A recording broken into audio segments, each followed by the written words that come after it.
E aí pessoal, tudo bem? Hoje a gente vai fazer a correção da prova do Enem 2019, Biologia.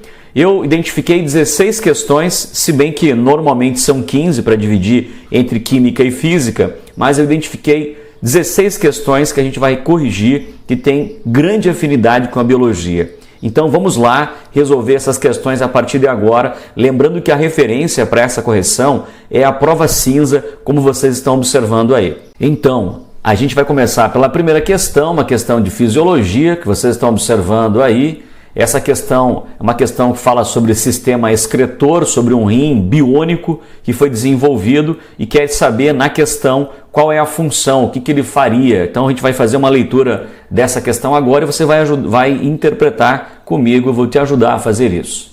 Diz assim, a questão 92, o The Kidney Project é um projeto realizado por cientistas que pretendem desenvolver um rim biônico que executará a maioria das funções biológicas do órgão.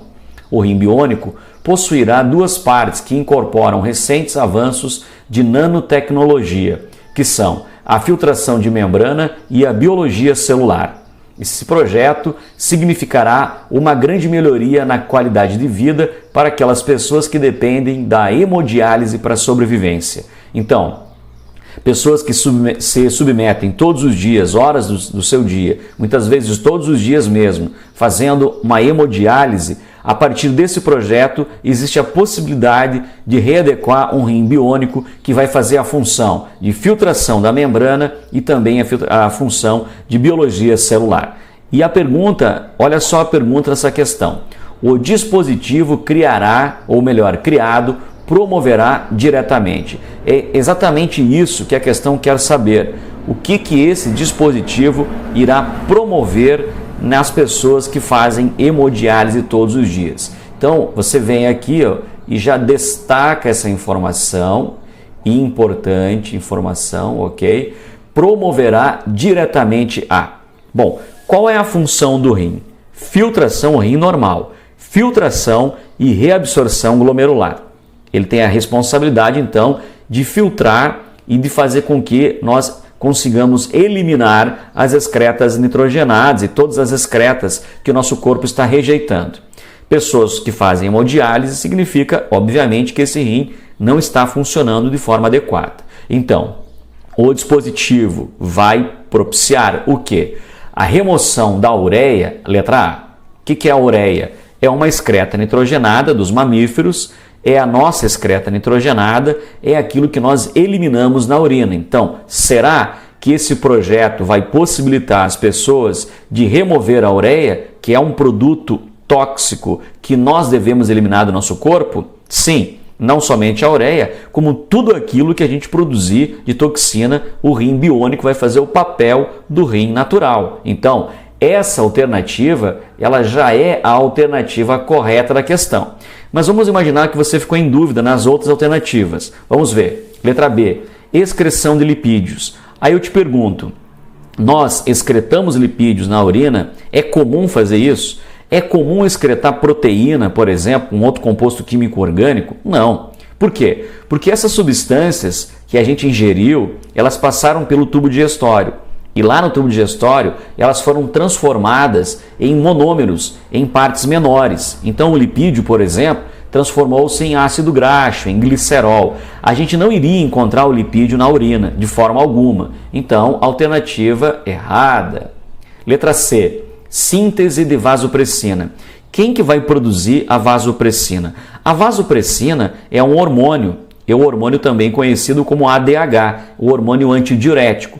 Quem produz esse hormônio é a hipófise, a neurohipófise. Na verdade, é o hipotálamo que produz e a hipófise que vai secretar. Então, não tem nenhuma ligação do rim, seja ele biônico ou não, em fazer a produção deste hormônio, ou qualquer que seja o hormônio.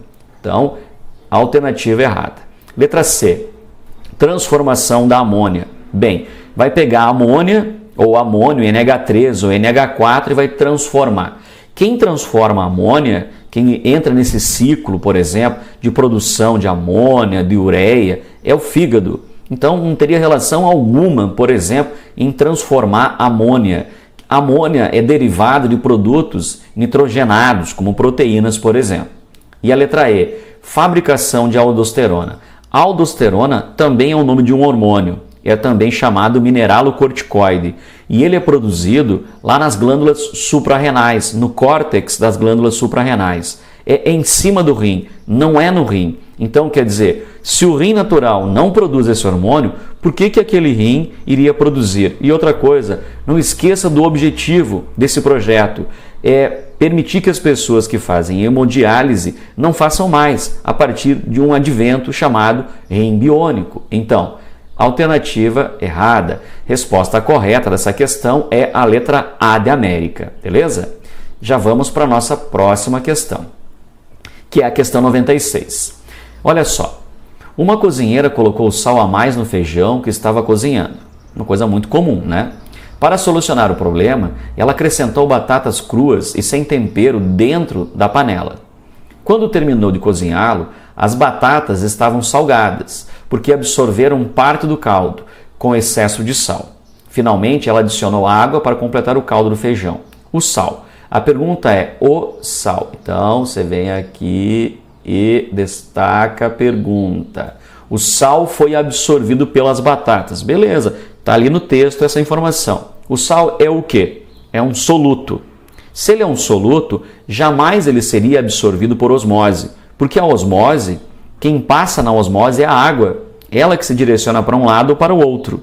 Claro, a partir da concentração do soluto do meio menos concentrado para o meio mais concentrado.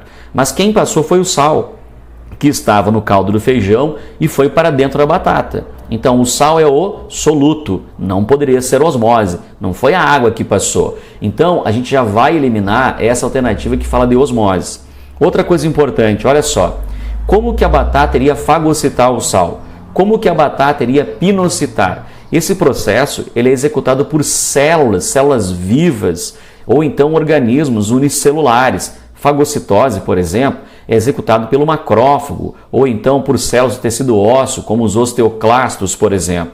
Como que uma batata iria fazer isso? E uma pinocitose? Absorver substância líquida. Se fosse pensar desse jeito, ok? Pensa, o sal é um sólido, é um soluto. Então, a gente já pode eliminar a fagocitose e também já podemos eliminar a pinocitose.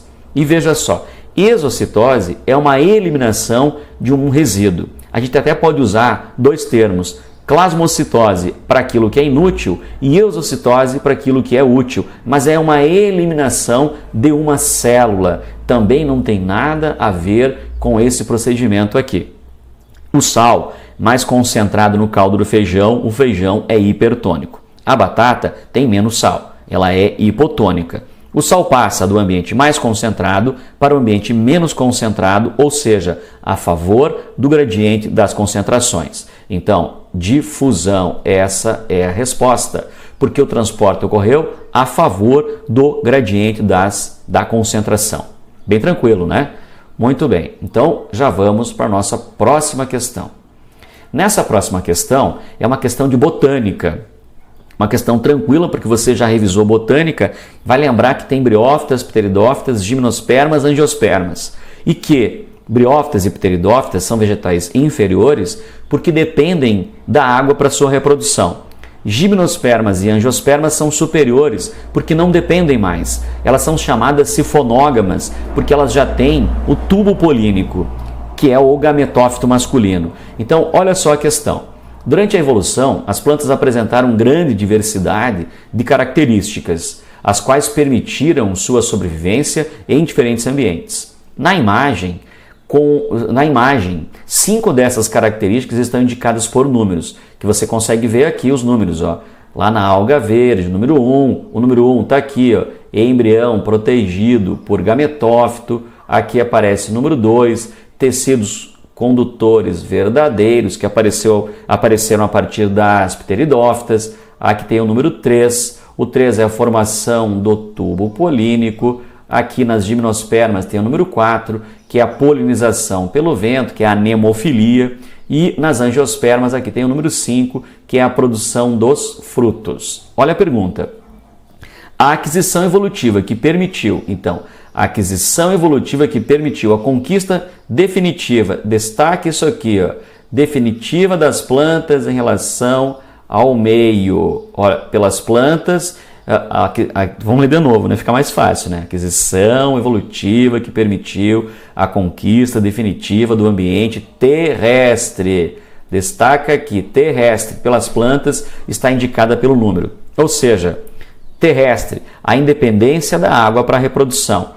O que a planta produziu? A partir de que grupo houve a aquisição de algo que permitiu que elas não dependessem mais da água para sua reprodução? Então, pessoal, tem que ser o tubo polínico. Por quê? Porque o tubo polínico é uma estrutura, que é o gametófito masculino, que permitiu, a partir das gimnospermas, que os gametas masculinos, que são chamados núcleos espermáticos, cheguem até o ovário, no caso das angiospermas, porque gimnospermas não apresentam ovário e por isso não têm frutos, cheguem até o ovário e façam a fecundação. Isso mesmo nas gimnospermas, sem o ovário, há também um gametófito masculino e há também a fecundação. Mas tudo bem, não vamos avançar muito no tema de botânica, senão a gente se perde na questão específica. Então, qual é o advento? O tubo polínico, número 3. Então, é a letra C. Essa era a resposta correta. Beleza? Muito bem, vamos para a próxima questão.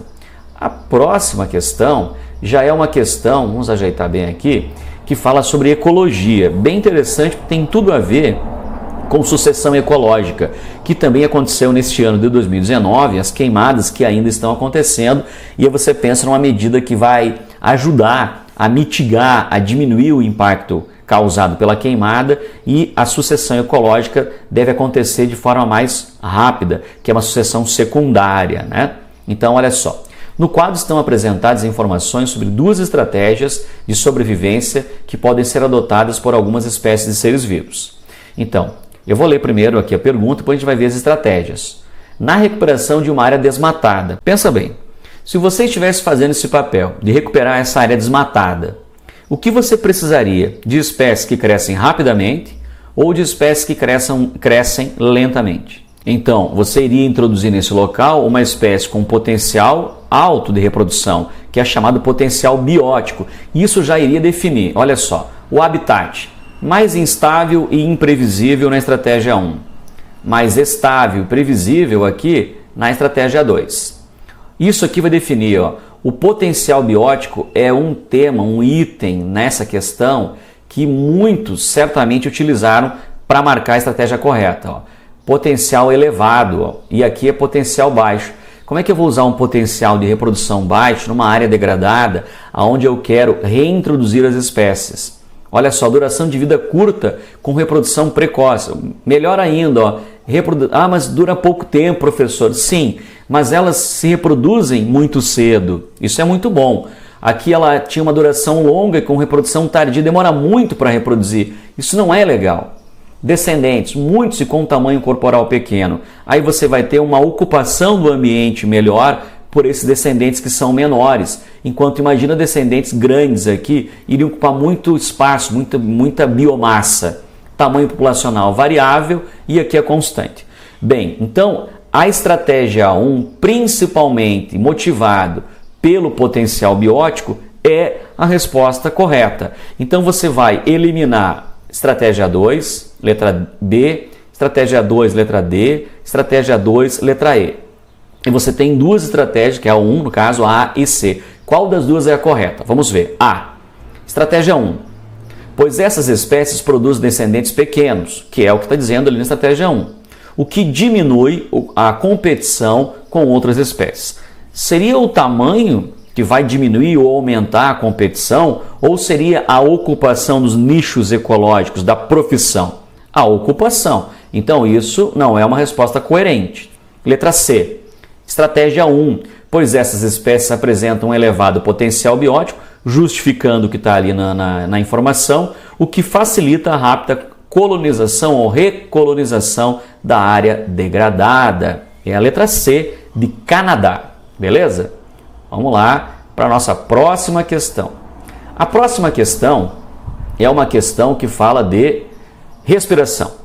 E essa questão é super importante, talvez seja uma das mais difíceis dessa prova. Bem, fique ligado. O 2,4-dinotrofenol, DNP, é conhecido como desacoplador da cadeia de elétrons na mitocôndria e apresenta um efeito emagrecedor. Contudo, por ser perigoso e pela ocorrência de casos letais, seu uso como medicamento é proibido em diversos países, inclusive no Brasil. Na mitocôndria, essa substância captura no espaço intermembranas prótons H+, provenientes da atividade das proteínas da cadeia respiratória, retornando-os à matriz mitocondrial. Assim, esses prótons não passam pelo transporte enzimático na membrana interna. Bom, primeiro que tem um texto longo e a gente tem que ficar muito atento. Segundo, olha a pergunta. O efeito emagrecedor desse composto está relacionado. Por que as pessoas emagrecem? Eu vou fazer aqui um esquema ao lado e você vai ficar ligado na informação. Então, por exemplo, nós temos uma mitocôndria. Então, a mitocôndria, ela é isso aqui. Vamos imaginar, ela tem duas membraninhas, né? Aqui tem as cristas da mitocôndria. Vamos fazer só uma parte da mitocôndria. Lembrando que ela é, né, toda um desenho bonitinho. Então, só uma parte dela. A membrana externa, que eu estou apontando aqui, e a membrana interna, que eu estou apontando agora aqui. Ok? Ao longo da respiração celular, da glicólise, do ciclo de Krebs, os elétrons e prótons da glicose, todos eles vão ser capturados por aceptor de elétrons, que é o NADH2 e o FAD, lá no ciclo de Krebs, o FADH2. Então, todos esses elétrons, eles ficam aqui no NAD, que é o NADH2, vamos fazer bonitinho aqui, NADH2, mas também no FAD. Beleza, vamos colocar aqui o FADH2. Ok. O que vai acontecer? O que ocorre agora é que existem, vamos botar uma cor aqui diferente, aqui nessas cristas da mitocôndria tem proteínas que recebem esses elétrons e que transferem esses elétrons numa sequência. Então o elétron ele vai sair tanto do NAD quanto aqui do FAD e ele seguirá um caminho. Esses elétrons vão aqui para essas proteínas e vão passando ao longo dessas proteínas e por último nós vamos ter uma enzima aqui, vamos imaginar que essa aqui é a enzima e essa enzima vai ser a responsável por direcionar esses elétrons ao oxigênio, que é o último aceptor de elétrons. E aí teremos como produto desse processo a formação da água. Beleza. O que vai acontecer? Diz no texto que o 2,4-dinotrofenol, o DNP, é conhecido como desacoplador da cadeia de elétrons, dessa etapa aqui, na mitocôndria, e apresenta por isso um efeito emagrecedor. Contudo, por ser perigoso e pela ocorrência de casos letais, seu uso como medicamento é proibido em diversos países, inclusive no nosso. Na mitocôndria, essa parte mais importante, na mitocôndria, essa substância captura no espaço intermembrana, ou seja, nesse espaço aqui, ó, que vocês estão vendo, espaço intermembrana, prótons H+, provenientes da atividade das proteínas da cadeia respiratória, retornando-os à matriz da mitocôndria. Assim, esses prótons, ou H+, não passam pelo transporte enzimático, ou seja, eles não irão passar por essa enzima, ok? E isso vai produzir um efeito chamado efeito emagrecedor, ou seja, porque não vai produzir energia. Essa enzima, vou mostrar para vocês aqui, essa enzima, ela é ATP sintatase. Essa enzima, a partir do momento que esses prótons, o H+, saem daqui e vão para o espaço intermembrana, eles precisam, dentro de um processo normal, serem transferidos via esta enzima aqui para o oxigênio, para que depois, já que você está vendo aqui, esses prótons e os elétrons possam gerar o produto água. Mas como na questão, vamos observar de novo, ó, na questão está dizendo que esta enzima para de funcionar a partir do uso do 2,4-dinotrofenol, ele vai bloquear essa enzima, então esses prótons retornam aqui para a matriz da mitocôndria e eles não conseguem passar aqui, não vão passar através dessa região. Ou seja, dentro da normalidade, quando eles passam por essa região, há a geração de ATP, Para cada NADH2 que faz isso, a gente vai observar, segundo tabelas bioquímicas, 3 ATPs produzidos, se bem que alguns dizem que pode ser menos. E o FAD, 2 ATPs, que também alguns bioquímicos dizem que pode ser um pouco menos. Mas de qualquer maneira gera ATP. E se esses prótons são lançados direto para a região da matriz, então eles não irão gerar ATP. E isso vai dificultar o metabolismo energético dessas pessoas. Então, o efeito emagrecedor desse composto está relacionado a, letra A, obstrução da cadeia respiratória, resultando em maior consumo de ácidos graxos. Bom, a cadeia respiratória, ela não vai ser obstruída, os elétrons continuam a passar. E os prótons, que são H+, eles não vão passar pela proteína, pela enzima. Isso não vai resultar em produção de ácido graxo. Por quê? Porque o ácido graxo é um monômero que pode ser utilizado no lugar da glicose para geração de energia. Ele seria o reagente utilizado, que geraria o produto. No caso, o reagente que normalmente as células utilizam é a glicose, mas poderia ser o ácido graxo. Então, não tem nenhuma relação ácido graxo nesta situação em que o dinitrofenol, o 2,4 dinitrofenol, está agindo, bloqueando essa enzima. Então, é uma questão enrolation. Letra B, bloqueio das reações do ciclo de Krebs. Olha, essa você já poderia tirar de cara, porque está dizendo no próprio texto da questão que ela tem um efeito na cadeia transportadora de elétrons e não no ciclo de Krebs. Então, essa ficou tranquila. Letra C, diminuição da produção de acetil-CoA, resultando em maior gasto celular de piruvato. O piruvato é um produto da glicólise e mais adiante ele vai virar acetil-CoA. Bom, o que vai acontecer? O acetil-CoA ele vai entrar na mitocôndria e se juntar com um ácido chamado oxalacético e os dois juntos vão formar uma outra substância chamada de ácido cítrico e a partir disso então começa o ciclo de Krebs. Portanto, como estamos falando na questão de cadeia respiratória, o acetil-CoA ele vem antes da cadeia respiratória. Então, fora alternativa. Letra D. Inibição da glicólise. Bom, basta imaginar que a glicólise é a primeira rota metabólica. Então, ela é antes do evento cadeia respiratória. Letra E. Redução da produção de ATP, sim, vai produzir menos ATP, resultando em maior gasto celular de nutrientes. Com isso, com esse gasto celular de nutrientes, que obriga a pessoa a fazer isso para manter as suas atividades fisiológicas, então essa pessoa vai emagrecer, ok? Muito bem, fica a dica para você, quer entender um pouco mais sobre esse assunto, eu tenho 3 vídeos que eu fiz, um sobre glicólise, um outro ciclo de Krebs e um outro sobre cadeia respiratória. Vale a pena depois ir lá e assistir. Eu vou deixar aqui no link para você, até vou deixar aqui em cima para que você possa clicar e depois ir direto para esse link dessa aula, beleza? Vamos para a próxima agora. Agora vamos falar de uma questão que fala sobre poluição, enfim, radioativa, mas vamos ver, envolve um pouquinho de fisiologia, de tecidos até. Questão 108. A poluição radioativa compreende mais de 200 nuclídeos, sendo que do ponto de vista do impacto ambiental, destaca-se o césio 137, teve um caso muito grave aqui no Brasil, em Goiânia, e o estrôncio 90.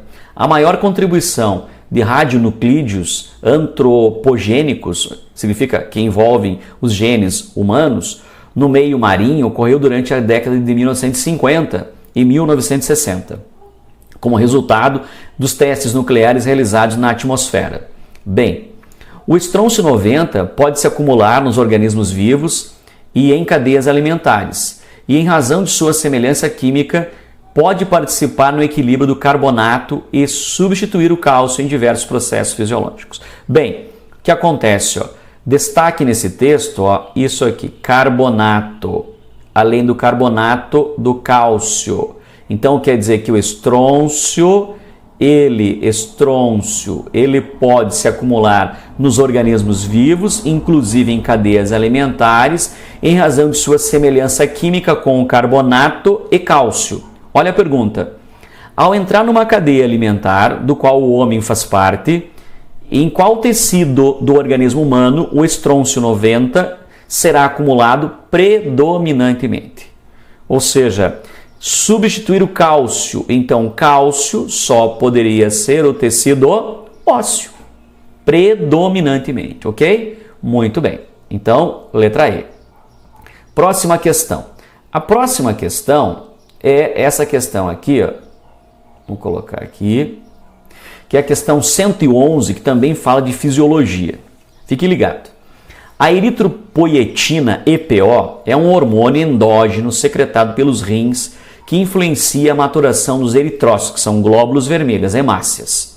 Suas formas recombinantes sintetizadas em laboratório têm sido usadas por alguns atletas em esportes de resistência na busca de melhores resultados. No entanto, a administração do EPO, da eritropoietina recombinante, no esporte foi proibida pelo Comitê Olímpico Internacional e seu uso foi considerado um doping.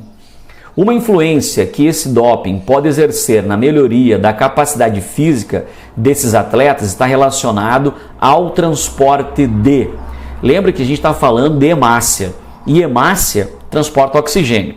Quando transporta oxigênio, o oxigênio vai interferir na respiração celular, principalmente no ciclo de Krebs, mas de forma muito mais ativa lá na protagonista, ou ativa, na cadeia respiratória, porque ele vai ser o aceptor, o último aceptor de elétrons e prótons de hidrogênio, como a gente falou naquela questão agora há pouco. Bem, então, uma influência que esse doping poderá exercer na melhoria da capacidade física desses atletas está relacionado a lipídios para o aumento do gasto calórico. Bom, lipídio é muito mais calórico do que carboidratos. Mas por que a hemácia, a partir do hormônio EPO, iria aumentar, iria trazer uma influência? Nesse caso, porque as pessoas estariam melhorando o seu performance usando o lipídio. O que a eritropoietina estaria relacionada com o lipídio se o próprio texto diz que é um hormônio endógeno secretado pelos rins e tem uma função importante na maturação de quem? Dos glóbulos vermelhos. Então, não tem nenhuma relação com o lipídio, é maturação. Então, quer dizer que a pessoa que usa esse doping vai maturar mais glóbulos vermelhos. E os glóbulos vermelhos vão agir melhor na respiração celular. Letra B. Ah, então é B, professor. Olha só, ATP para aumento da síntese hormonal. Por que vai ter o aumento da síntese hormonal se a pessoa já está usando o hormônio como doping, que é a eritropoietina? Né? Então não teria reação nenhuma. C. Oxigênio para aumento da produção de ATP. Bom, claro que a letra C é a resposta correta. Quanto mais hemácias maturas ou maduras, mais recombinação, mais transporte com oxigênio, que é a oxihemoglobina, que se junta com a hemoglobina transportando, e claro, também o ferro. Isso vai melhorar a condição de produção de energia e naturalmente isso vai melhorar o rendimento dessas pessoas. Letra D. Proteínas para aumento da massa muscular. Bom, ela não quer aumentar a massa muscular usando um hormônio endógeno eritropoietina, ela quer ter mais hemácias. Letra E, desculpa. Vitamina C, para aumento da integridade dos vasos sanguíneos. Bem, por que vai aumentar a integridade dos vasos sanguíneos em que nós estamos falando somente de uma célula, que são as hemácias? É claro que a resposta é C de Canadá. Vamos para a próxima questão. A próxima questão, a questão 114, então já é a 8ª questão, 50% da prova. Vamos lá. Algumas toneladas de medicamentos para uso humano e veterinário são produzidas por ano. Os fármacos são desenvolvidos para serem estáveis, mantendo suas propriedades químicas de forma a atender um propósito terapêutico. Após o consumo de fármacos, parte de sua dosagem é excretada de forma inalterada, ou seja, não passa por nenhuma mudança, persistindo no meio ambiente. Em todo o mundo, antibióticos, hormônios, anestésicos, anti-inflamatórios, entre outros, são detectados em concentrações preocupantes no esgoto doméstico, em águas superficiais e de subsolo. Dessa forma, a ocorrência de fármacos residuais no meio ambiente pode apresentar efeitos adversos em organismos aquáticos e terrestres. Então, vamos interpretar a questão. A gente toma medicamento e uma parte desses medicamentos, os fármacos, não muda e fica no corpo e é eliminado na urina. Tá? E quando você elimina na urina, isso vai para o esgoto, que vai para o rio, que vai para uma cadeia alimentar, que fica no lençol freático, enfim, que vai acumular em algum lugar. Então, existe essa preocupação. Qual ação minimiza a permanência desses contaminantes nos recursos hídricos? Qual ação que pode diminuir esse processo? Bom, Se não tem como fazer, a gente vai ter que tomar remédio. Então, vamos imaginar que a gente vai fazer isso, que a gente vai excretar. Então, não tem como eliminar esse procedimento. Agora, o que a gente pode intervir? A gente pode intervir fazendo com que esse medicamento seja retido, esses resíduos, retidos antes de suas chegadas, aonde? Lá no rio, lá no recurso hídrico. E o que a gente pode fazer para minimizar, para mitigar esse processo? Nós podemos, por exemplo, investir em saneamento, investir em uma técnica específica que possa reter esses fármacos, membranas, alguma coisa que possa minimizar. Então a gente não vai investir em estação de tratamento de efluentes, isso seria interessante. Então, ação que minimiza, letra A, utilização de esterco como fertilizante na agricultura. Bom, se você tirar do recurso hídrico e transformar isso em esterco, você tira de um lugar e coloca no outro. Na agricultura, pode percolar no solo e voltar para a água, no lençol freático. Então, não é uma alternativa viável. Letra B, ampliação das redes de coleta e esgoto na zona urbana. Bem, se você ampliar a coleta de esgoto na rede urbana, você só vai fazer a ampliação dessa coleta. Mas em momento algum você está tratando o fármaco que está ali. Só vai aumentar. É importante sim aumentar a coleta de esgoto, claro que sim, de forma geral. Mas não vamos esquecer da questão, que fala do fármaco. E isso não iria minimizar a retenção do fármaco. Letra C. Descarte dos medicamentos fora do prazo de validade. Não tem nada a ver em lixões. Primeiro que não se descarta em lixões, a gente tem que devolver lá para a farmácia de onde você comprou e ela sai completamente do contexto da questão. Quer dizer, eu falo do fármaco que você ingere, que você elimina. Totalmente, é uma questão assim, ó, uma alternativa fuma, folha de bananeira. É mais ou menos isso. Letra D. Desenvolvimento de novos processos nas estações... Opa! Desenvolvimento de novos processos nas estações de tratamento de efluentes. Está aqui a resposta correta. É isso que a gente precisa, desenvolver uma tecnologia que possa reter o fármaco. Isso aí. Letra E, reuso dos lodos provenientes das estações de tratamento de esgotos na agricultura. É igual a letra A. Tira de um lugar e coloca no outro. Então, é letra D a resposta correta. Agora vamos para a questão, próxima questão, a questão 117. É uma questão que pela primeira vez cai essa matéria de linkage. Nunca havia caído linkage. Se bem que não é uma questão que precisa fazer algum tipo de cálculo, achar a quantidade de recombinação, nada disso. Posição cis ou trans. Se você quer ficar mais por dentro desse conteúdo, eu também vou mostrar para você aqui em cima, onde você pode clicar e ir direto para esse conteúdo em um vídeo que eu gravei há um tempo atrás sobre linkage, beleza? Muito bem. Com base nos experimentos de plantas de Mendel, foram estabelecidos 3 princípios básicos, que são conhecidos como leis da uniformidade, a segregação e a distribuição independente, ou independentemente. A lei da distribuição independente refere-se ao fato de que os membros de pares diferentes de genes segregam-se independentemente, uns dos outros para a prole. Hoje, olha só, hoje sabe-se que isso nem sempre é verdade. Por quê?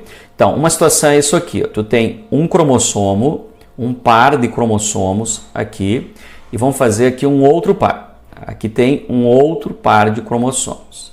Se você colocar, vamos imaginar aqui um gene azão e aqui um azinho, vamos colocar por exemplo, e aqui eu colocar um Bzão e ali eu colocar um Bzinho, isso está de acordo com Mendel, porque esses genes estão segregados, como você pode ver aqui, ó, segregação independente, ok? Muito bem. Mas diz que hoje sabes que isso nem sempre é verdade. Beleza, então vamos ver por que hoje nem sempre isso é verdade. Então vamos fazer o seguinte, ó. Hoje, pessoal, nós podemos encontrar em algumas situações um único par de cromossomos e esses genes estão posicionados aqui no mesmo par. O azão, o azinho e o Bzão e o Bzinho. E isto aqui é linkage. Os genes estão ligados. Então, hoje sabes que isso nem sempre é verdade. Por quê? Letra A. A distribuição depende do caráter de dominância ou recessividade. Não tem nada a ver com a questão. Exatamente nada a ver com a questão. Hoje sabes que isso nem sempre é verdade. Ou seja, por que a segregação nem sempre é verdade? Letra B. Os organismos nem sempre herdam cada um dos genes dos seus genitores. Fora de contexto. E claro que herdam, um do pai e um da mãe. C. As alterações cromossômicas podem levar a falhas na segregação durante a meiose. Pode, mas não tem nada a ver com a questão. Letra D. Os genes localizados fisicamente próximos no mesmo cromossomo tendem a ser herdados juntos. Aqui está a resposta, que é exatamente aquilo que nós acabamos de ver aqui, nessa situação aqui. Letra E. O cromossomo que contém 2 determinados genes pode não sofrer de junção na primeira fase da meiose, que é lá na anáfase 1, quando os cromossomos homólogos segregam. Não tem nada a ver com a questão. A questão 117 tem como resposta a letra D, Dinamarca, que é linkage, genes ligados, uma teoria contemporânea proposta por Thomas Morgan. Beleza? Muito bem. Vamos para a próxima questão. Próxima questão, uma questão que fala sobre larvas. Vamos ver a questão 120, nunca esquecendo que a nossa prova é a prova cinza. Na piscicultura, costuma-se usar larvas de artêmia, crustáceo, para alimentar larvas de peixes. Ovos de artêmia são colocados em garrafas com água salgada. E sob condições ótimas de temperatura, luz e oxigênio, eles eclodem, os ovos eclodem, liberando suas larvas, também conhecidos como náuplios. Para recolher os náuplios, as larvas, coloca-se uma lâmpada branca fluorescente na boca da garrafa e esses começam a subir na direção do gargalo, ou na direção ao gargalo, em direção ao gargalo. Esse comportamento das artêmias é chamado de... Se tu está indo na direção da luz, então tu tem afinidade por ela, né? Tu não tem fobia por ela. Então tu tem uma afinidade, tu tem um movimento na direção da luz. E um movimento é um tropismo. E sem direção à luz é um fototropismo. Então já vai direto aqui para a resposta fototropismo positivo, ok? Porque você vai em direção à luz. Geotropismo é em relação à gravidade, hidrotropismo é a água, termotropismo é a temperatura e quimiotropismo são substâncias químicas. E a questão diz que eles irão na direção da lâmpada luz branca fluorescente. Então, essa questão, a questão 123, é uma questão que poderia estar sendo trabalhada também dentro da química. Vamos ver, sobre fosfolipídios. A fluidez da membrana celular é caracterizada pela capacidade de movimento das moléculas componentes dessa estrutura. Os seres vivos mantêm essa propriedade de duas formas, controlando a temperatura e ou alterando a composição lipídica da membrana. Nesse último aspecto, o tamanho e o grau de insaturação nas caudas hidrocarbônicas dos fosfolipídios, conforme representados na figura, influenciam significativamente a fluidez. Isso porque, quanto maior for a magnitude das interações entre os fosfolipídios, menor será a fluidez da membrana. Ok? Resposta a essa informação, ó. Quanto maior for a magnitude, isso aqui é importante, das interações entre os fosfolipídios, está dizendo que será menor a fluidez. Bem, ficou feio isso aqui, mas dá para entender, né?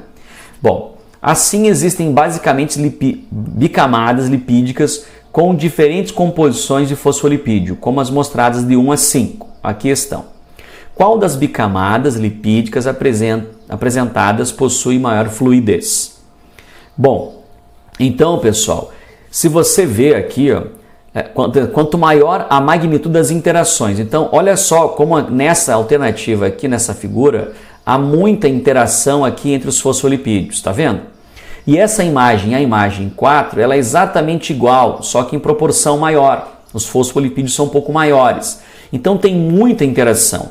Quanto maior a interação, menor a fluidez. Então, aqui tem pouca fluidez. Aqui tem pouca fluidez. Nessa aqui, tu vai dizer, ah, Rodrigo, aqui tem alguns que sim estão interagindo muito e outros não, se alternando. Sim, é verdade. Na alternativa 3 e na alternativa 5 são exatamente iguais, só mudando o tamanho. Mas olhe para essa alternativa aqui, a 2. Vejam que eles estão interagindo muito pouco entre eles, porque esses hidrocarbonetos aqui estão se separando. Então, qual das bicamadas lipídicas apresentadas possui maior fluidez? A maior fluidez é na alternativa B. Então, por quê? Porque tem menor magnitude de interação. Quanto menos magnitude de interação, maior a fluidez. B de Brasil. Beleza? Muito bem. Então, vamos para a nossa próxima questão. Próxima questão é a 127. Vamos ver, fala sobre vírus. Na família Retroviridae encontram-se diversos vírus que infectam aves e mamíferos, sendo caracterizada pela produção de DNA a partir de uma molécula de RNA, como acontece no HIV. Alguns retrovírus infectam exclusivamente humanos, não necessitando de outros hospedeiros, reservatórios ou vetores biológicos. As infecções ocasionadas por esses vírus vêm causando mortes e grandes prejuízos ao desenvolvimento social e econômico. Nesse contexto, pesquisadores têm produzido medicamentos que contribuem para o tratamento dessas doenças. Que avanços tecnológicos têm contribuído para o tratamento dessas infecções virais? Não esqueça que não é qualquer infecção viral. É infecção viral causada por vírus como o retrovírus, que é capaz de pegar uma molécula de RNA e transformar em DNA. Então, qual seria o melhor tratamento? Vamos ver. A melhoria dos métodos de controle dos vetores.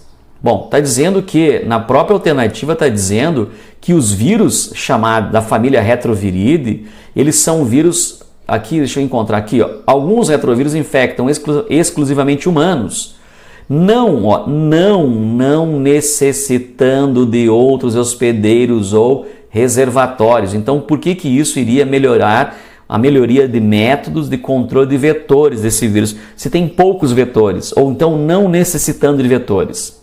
Beleza?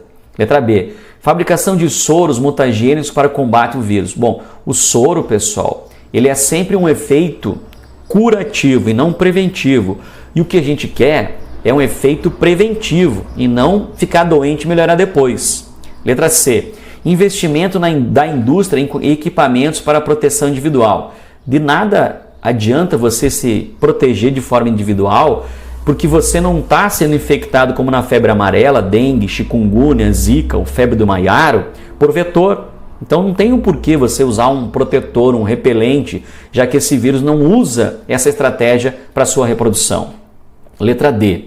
Produção de vacinas que evitam a infecção das células hospedeiras. Bem, tu vai dizer, mas tu falou agora há pouco que o soro é curativo, já a vacina é preventiva. Isso é verdade. Seria muito importante se a gente conseguisse fazer vacinas para todas as doenças, mas até hoje a gente sabe que não existe uma vacina contra o HIV. Então, por quê? Porque é muito difícil fazer isso em cima de um vírus, de uma família que consegue ter muitas mutações e consegue burlar o sistema do dogma da biologia molecular, que seria DNA para RNA, e ele faz RNA para DNA. Então, muito difícil essa alternativa. Letra E. Desenvolvimento de medicamentos chamados de antirretrovirais que dificultam a reprodução do vírus. Essa é a resposta correta. Se você consegue usar um medicamento e não uma vacina que impede que o vírus, mesmo que você se contamine, você não vai ficar doente, porque você tem o vírus, porém ele não vai conseguir produzir a molécula de DNA devido ao medicamento antirretroviral, como acontece com o AZT. Claro que seria melhor uma vacina, mas enquanto não há vacina, aí você usa uma medida como essa, a letra E de especial, beleza? Muito bem, próxima questão. A próxima questão é essa aqui, a questão tira aqui, apareça a questão 129. Ecologia, vamos lá. As cutias, pequenos roedores das zonas tropicais, transportam pela boca as sementes que caem das árvores, mas em vez de comê-las, enterram-nas em outro lugar. Esse procedimento lhes permite salvar a maioria de suas sementes enterradas para as épocas mais secas, quando não há frutos maduros disponíveis. Cientistas descobriram que as cutias roubam as sementes enterradas por outras. Que loucura! E esse comportamento de ladroagem em destaque uma ladroagem, faz com que uma mesma semente possa ser enterrada dezenas de vezes. Olha que loucura isso aí. Uma cutia vai lá, pega a semente e enterra. Atrás de uma árvore, uma outra cutia que fica só esperando ela sair, pega a semente dela, uma ladroagem, leva para um outro lugar e enterra. Mas ela não contava com uma terceira que está fazendo a mesma coisa que a segunda e rouba a semente de novo. Aquela história de ladrão que rouba de ladrão tem 100 anos de perdão, mais ou menos isso, e assim vai. Será que esse procedimento, essa ladroagem, está associada a quê? Seria isso um predatismo? Não, né? Predatismo você já tirou de cara. Seria isso um parasitismo? Claro que não, né? Um parasita. Seria isso um comensalismo? Já estou excluindo o comensalismo. É que comensalismo é o ato de quando um indivíduo está se alimentando e gera resíduos para que o outro possa comer. E nesse caso é uma ladroagem, não um comensalismo. Ah, professor, então e a sinfilia? O que é uma sinfilia? É quando um indivíduo se alimenta de restos do outro. Veja só, mas esse resto é uma excreção. Isso é uma sinfilia. Vou dar um exemplo. Quando um pulgão suga a seiva orgânica de uma planta que é açucarada e defeca um cocô doce. E as formigas vão lá e comem o cocô doce dele. Isso é uma sinfilia.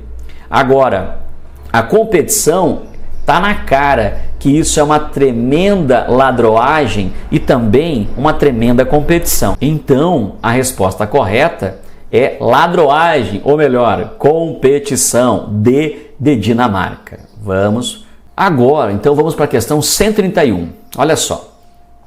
A cada safra, a quantidade de café beneficiado é igual à quantidade de resíduos gerados pelo seu beneficiamento.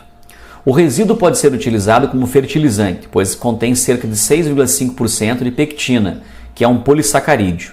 Aproximadamente 25% de açúcares fermentáveis, como frutose, sacarose e galactose, bem como resíduos de alcaloides, que são compostos aminados, que não foram extraídos no processo.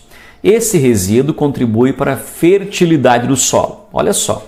Pois, então, pessoal, vamos destacar, bem importante a gente fazer o destaque aqui dos compostos aminados. Isso aqui.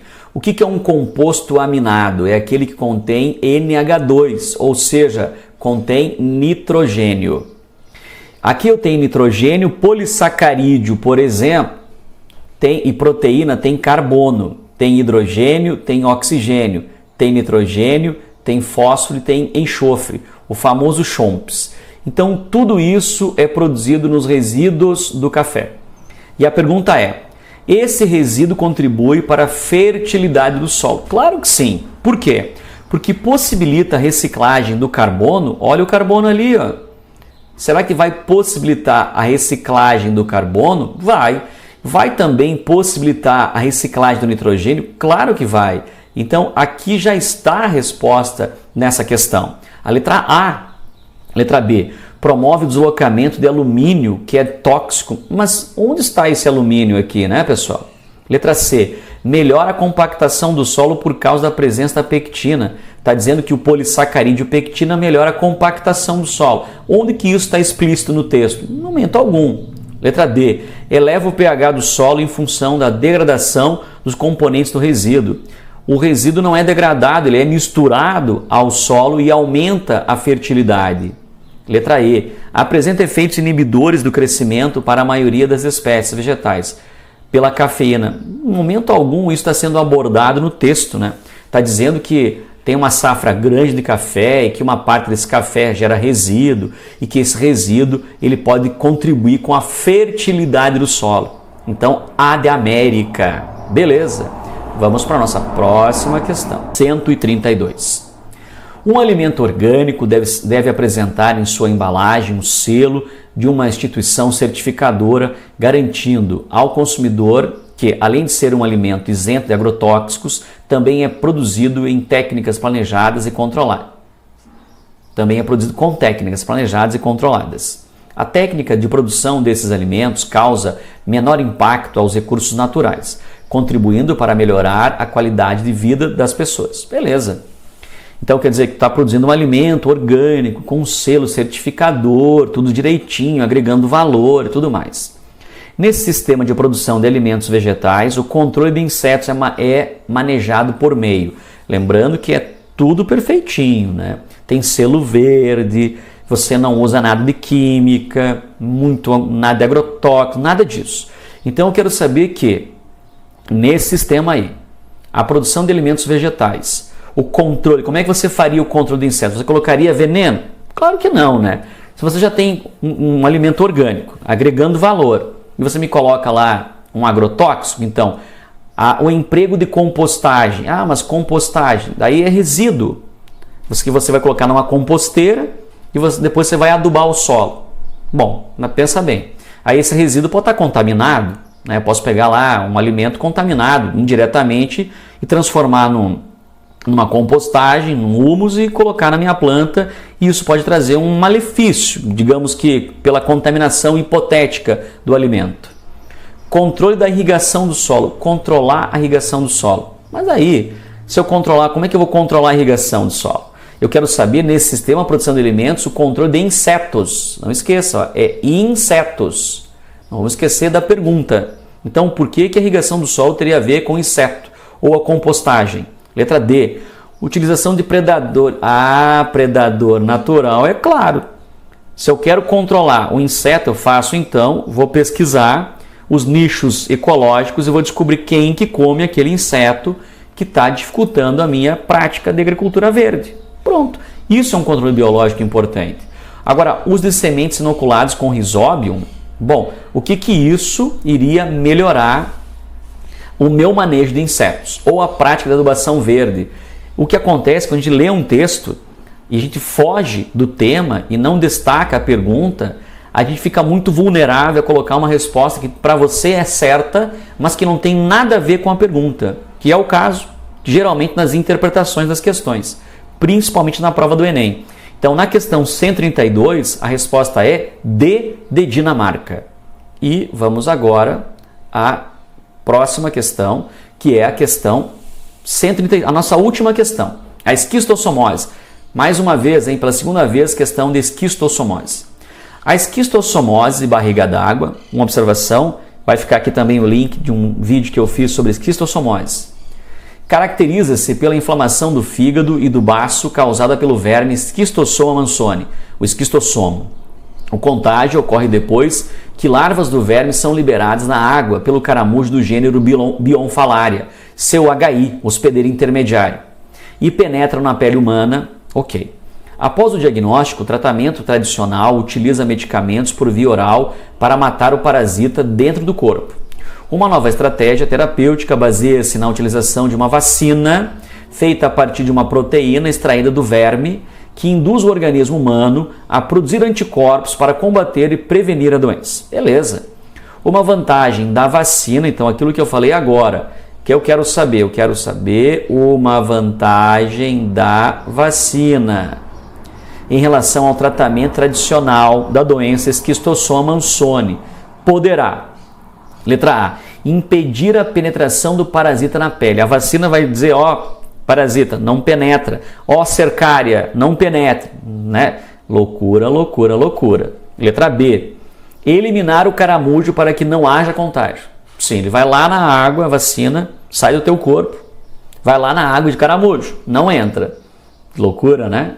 Letra C, impedir o acesso do esquistossoma especificamente para o fígado. Então tu pega a doença, fica doente, né? Mas não vai no fígado, né? Fica em outro lugar do corpo, mas no fígado não vai. Que loucura isso, né? Letra D, eliminar o esquistossoma antes que ocorra o contato com o organismo. Elimina o esquistossoma, a vacina não sei como que ela vai ficar no teu corpo, mas ela vai eliminar, vai matar o esquistossoma antes que ele entrar no teu corpo. Tu tá notando que essa questão, ela é maluca?